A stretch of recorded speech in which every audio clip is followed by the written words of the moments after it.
Thank you all for showing up. Today's session is going to be about IP and what investors look at with respect to IP when evaluating companies. My name is Irfan Lateef. I am an IP attorney at Knobbe Martens. I've worked there for about 25 years. I do mostly patent litigation and also some opinion work. And I'll let the panelists introduce themselves. Maybe first we'll start with David. Hi, good morning. Good morning, everyone. Is this working? Yeah. Awesome. I'm David Michael. I live in San Diego. I'm a co-founder and a managing director of what you might think of as a deep tech venture capital firm called Anzu Partners. We invest in 3 early stage funds. We have about $1 billion AUM. We're very low key, but fairly significant. And we don't invest in software. We invest in everything else that other people ignore, but that is definitely the land of patents being very important to protect the underlying technologies. So while many guys are at the computer science department looking for software businesses, we're in the materials science department where nobody else is. And so look forward to the conversation. Good morning, everyone. Thanks for coming. I'm Hong-Soo Choi, partner at Knobbe Martens. I've been with the firm over 23 years handling electrical, computer, AI, medical device technologies. I provide a strategic patent counseling with a strong emphasis on patent examiner interviews for quickly building a good IP portfolio. I'm currently working with many startup companies. Thank you. Hi, I'm Albert Vazquez Agusti, partner at Sway Ventures. So I'm representing here the dark side of the software. David is representing the bright side with under the eyes of the IP. But I would like as well to share some of the experiences that I had at deep tech as investor outside of Sway Ventures. Sway Ventures is a software venture capital firm. We have $500 million of assets under management. We're deploying capital from our third fund. Great, thank you. I think we'll start with Hong-Soo and just give a brief overview of the IP and types of IP that we're going to talk about, and then we'll move on to some questions with the investors. Okay. There are 4 types of IP: patent, trademark, copyright, trade secret. Patent includes utility patent and design patent. Let me explain in a little more detail with my smartphone. So I have a Samsung Galaxy. The words Samsung and Galaxy are trademarks used to identify the source of the product, here Samsung. The external shape of the phone and arrangement of icon on the screen can be design patent, and technical aspects such as camera, processor, either software, hardware inside the phone can be utility patent. Source code for computer program running the phone can be copyright and trade secret. I'd like to quickly go over key distinctions between utility patent and trade secret. Utility patent will expire in 20 years from the filing date, but can cover reverse engineered or independently developed product. Whereas a trade secret can last forever as long as it's kept confidential, but does not cover reverse engineered or independently developed product. So what is a good IP strategy for technology companies? Let me start with typical patent examination process that is basically negotiation with patent examiner regarding the scope of your patent claims. Generally, the broader the scope is, the more difficult and more expensive to get a patent. It also takes longer. So I usually recommend to my startup clients strategically drafting patent claims to include very specific features and combine examiner interviews such that the examiner can better understand your technology and is more comfortable in allowing your patent application more quickly. And then once the first application is allowed, I recommend filing a follow-up, broader follow-up application using the same original patent but different claims. We call continuation. because the same examiner handles these follow-up applications, they already have a good impression on your original patent. You can get the later file child application allowed pretty quickly. Once that application allowed, you can file another even broader follow-up application that can also be allowed quickly for the same reason. So you can keep doing this multiple times. With my 23 plus years of experience, this strategy works really well and much more efficient and cost effective than trying to get a patent, to get a broader patent in the first place, where you can get a lot of resistance from the patent examiner that can lead to a much longer and more expensive process. So I have been successfully developing good portfolio of my startup clients by implementing this strategy. And also, you may want to keep at least one continuation pending to go after a potential infringer trying to design around your original patent. So I'll stop here. Thank you. Great, thanks for that overview of patents, and feel free to ask us questions later that might be more in depth or specific about that. But let's turn now to David, and how do patents play into your review of companies that you're going to invest in? Yeah, thanks. Let me give you a typical example of a company that we're looking at. So I have a company in San Francisco called Terpor. It came out of Cornell, and it has a unique chemistry where they make these little polymers, and the polymers self-assemble into a nanofilter, which turns out to be like incredibly valuable, and it's the only way you can make this particular nanostructure. So we have to, at the time that we looked at that company, it was a spin out of Cornell. So the IP actually belonged to Cornell, the patents, but the company exclusively licensed that IP or that patent. So there are several things that we had to assess. One is, does that patent really protect this particular technology in a robust way? And so we had to look at the quality of how that was written, and we had to understand the strength and how far along that patent was already in its prosecution. So had it already been granted or not? Or was there still uncertainty about whether it would be granted? When was it originally filed? And do we think that anyone else was doing anything at all similar? We didn't really have the money to do a full freedom to operate, but we did know how many university labs in the world were doing anything like this particular chemistry, so we had some ability to know how novel it was. The company or the lab at the university had also received NIH grants that were fairly advanced, and so the NIH themselves took some view as to the novelty of that technology. So those were things we really had to consider. Another thing that we had to look at was, what are the terms of the license that the company has with Cornell? And were those royalty rates too high? Were they abusive? Should they be renegotiated? And were the protections broad enough? So we actually went back and renegotiated the license agreement to lower the royalty rates before we invested. You want to do that before you invest.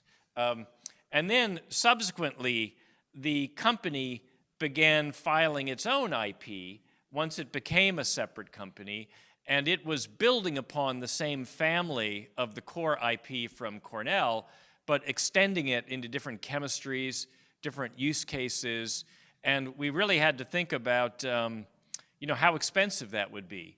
And your IP attorneys will give you all kinds of great ideas, but you have to make practical trade-offs given how little money you have about where you're going to make those things, where you're going to make those investments, and we can talk about that. But just to kick things off, that's a bit of an overview.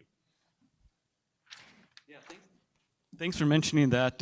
You mentioned freedom to operate, just in case anyone doesn't know what that is, it's if you have a product and you want to make sure that that can go to market without attracting a patent infringement case by a third party. So you ask an attorney to look at the landscape of patents in the area and whether your product may have some risk of infringement. And that's called a freedom to operate generally. Albert, why don't you talk about, from the computer science and software side, how you evaluate companies and their IP? Yeah, I can do on both sides. Personal experience on hard tech could complement what David has said, and as well on the software side, on the Sway Venture side. But let me start by the view of patents. For me, it is a way to evaluate whether a company, by holding a certain amount of patents, can get the advantage to become a monopoly for a certain period of years. 20 years, well, between the time that it is granted until really is executed. So is this window of advantage where the company can start to behave by protecting that IP, and if it is actually able to solve a problem that the market rewards and the market in the company is able to capture that value, that's what, as an investor, I'm looking forward.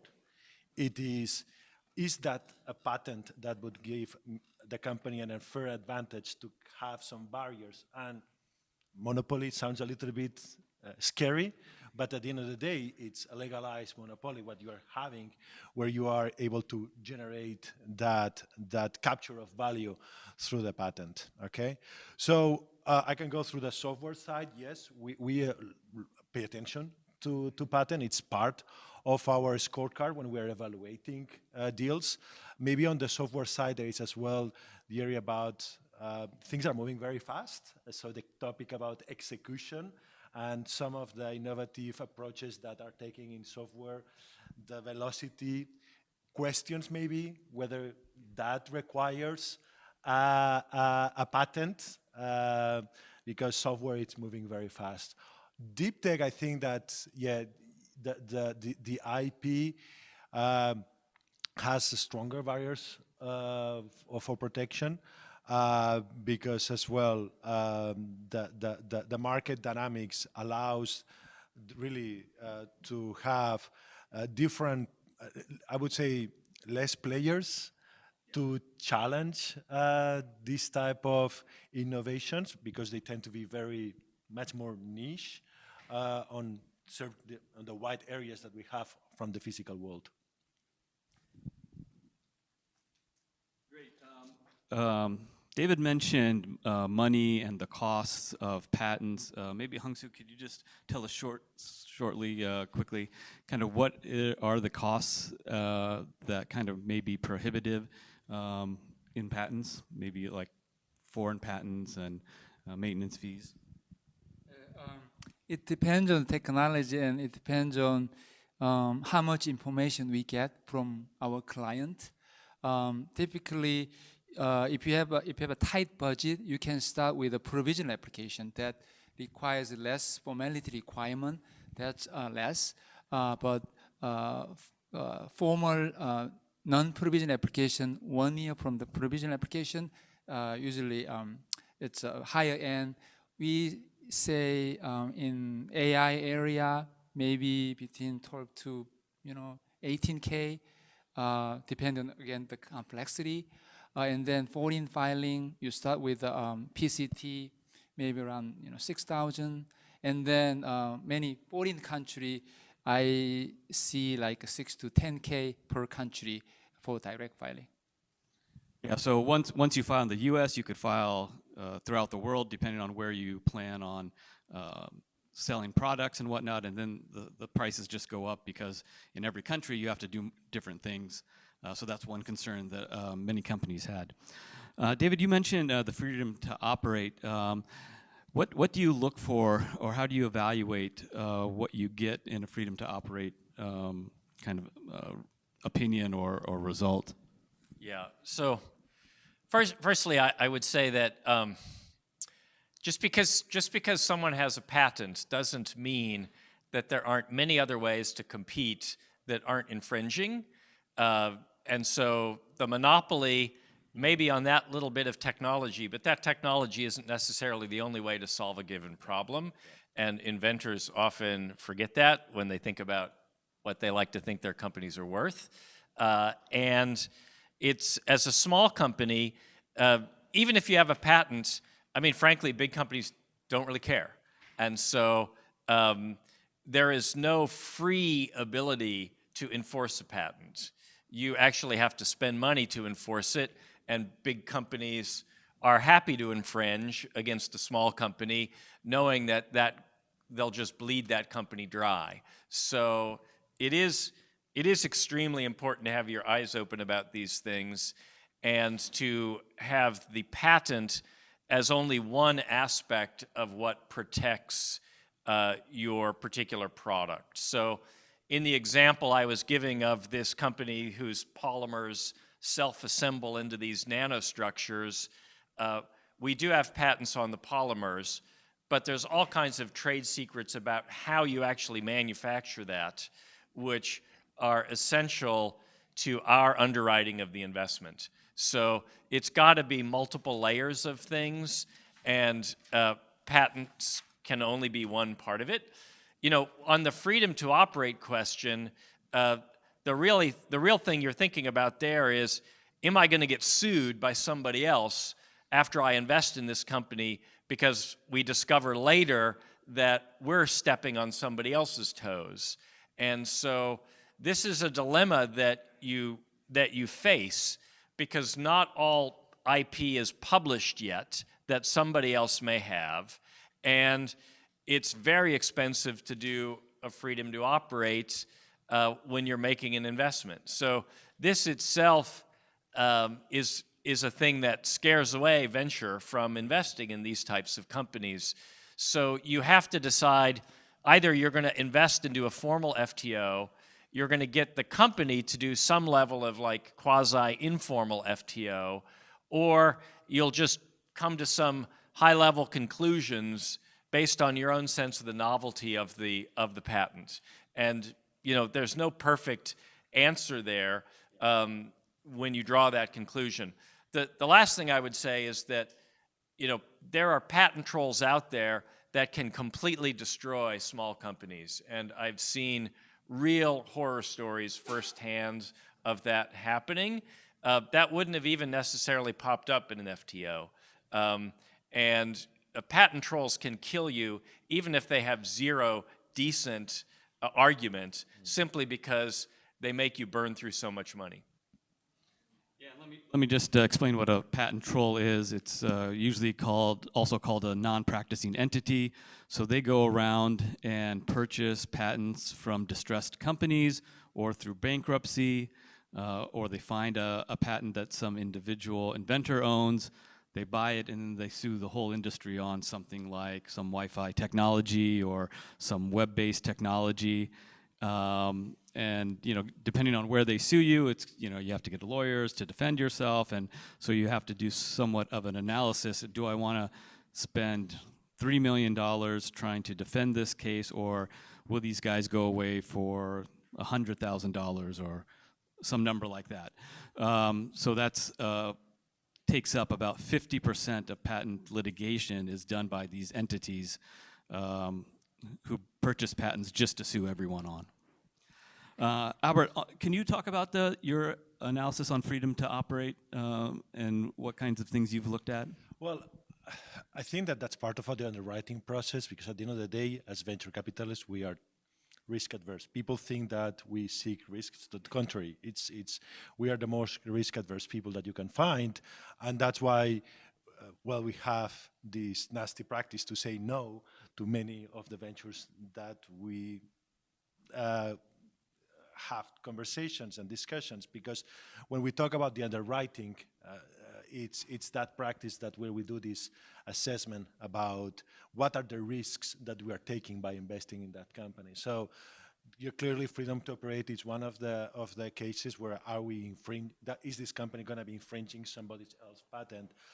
But in many cases, especially that's for sure one of the areas that we look. But at the end of the day, the patent is only valuable if it is somehow enforceable.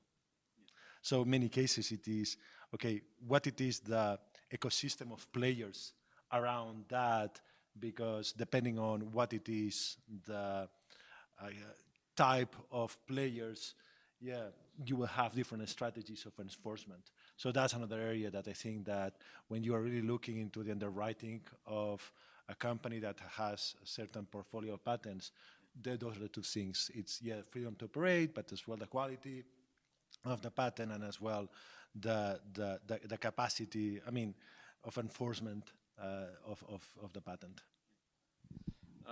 David mentioned trade secrets as an alternative to, or as an addition to patents. Hung-Soo, maybe you can talk just a little bit about trade secrets.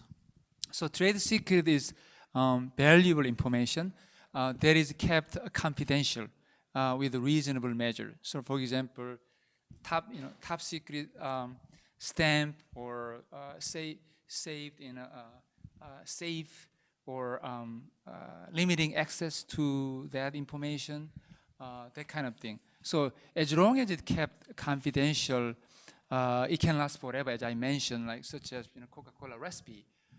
So I mentioned the distinction between utility patent and trade secret. So in choosing either utility patent or trade secret, you may want to consider the life cycle of your technology, or whether it can be easily reverse engineered. So, yeah, I mean, I think the important thing to add is that when you file a patent, you have to disclose what it is that you're patenting. So if you're patenting a composition of matter, you have to disclose the chemistry that comprises. That means that somebody else now has your formula. And so they can go violate your patents, but use what you disclosed to come up with that recipe. Whereas a trade secret, you have a recipe, you don't disclose it, somebody else might try to independently figure it out. What you want to be really careful about as well is having something as a trade secret that actually is patentable by somebody else, and they end up independently patenting it and you didn't. That is a problem. So typically it needs to be part of a layered strategy where some of it is patented, but there's a trade secret component that is a necessary complement, and if you don't have the whole thing, then it's hard for someone to replicate that. The other issue I was going to raise that you face in practice whenever you've got a company that has patents is when you want to collaborate with somebody else. So I'm a little startup. I want to collaborate with Samsung. Samsung wants me to share some of my product with them. Samsung wants to pay me to do some further invention. You get into this world of material transfer agreements, IP ownership, and if Samsung's going to pay me to do research, then who owns the IP that is the result of that research? And startup companies can make a lot of stupid mistakes in this area because they're so desperate to get Samsung's money that they'll sign on the dotted line and not realize that they've actually granted exclusivity to Samsung in a field of use, and they've handed over ownership rights in certain areas for any improvements that are made to the technology. So long after you invest in a company where patents are relevant, these other issues will constantly come up, and chances are the leader of the startup has no clue what he or she is doing with respect to these types of commercial arrangements. Yeah, interestingly, as I do patent litigation, this issue of who owns the IP, even in lawsuits, comes up quite often. If the right owner of the patent isn't in the lawsuit, you can dismiss the lawsuit. And so that's one thing that we look at the very beginning, who actually owns the patent. And oftentimes there'll be either a co-inventor or another company that worked on it, or they gave a license to someone, and that changes who actually owns it. So it's a great point you brought up.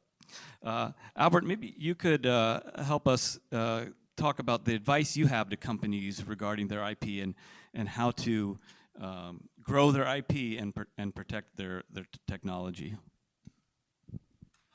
I mean, I think that if I now go to the software point of view, I think that one of the challenges that many software startups are having, besides the velocity, is that the data is really what is really differentiating their product, their company. So I would say that many cases is about how do you manage the ownership of the data that you're using in order to improve your algorithms, et cetera, et cetera. So that's on the software side, and it is more about something that is currently going through a lot of discussions about how to manage that.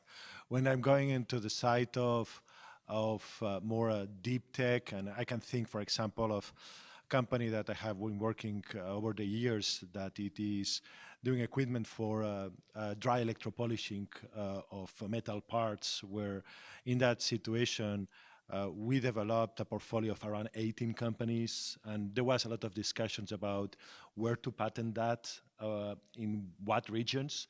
Unfortunately, this was done at international level, where there have been last year 2 companies, one in Germany and one in China, that violated the patents.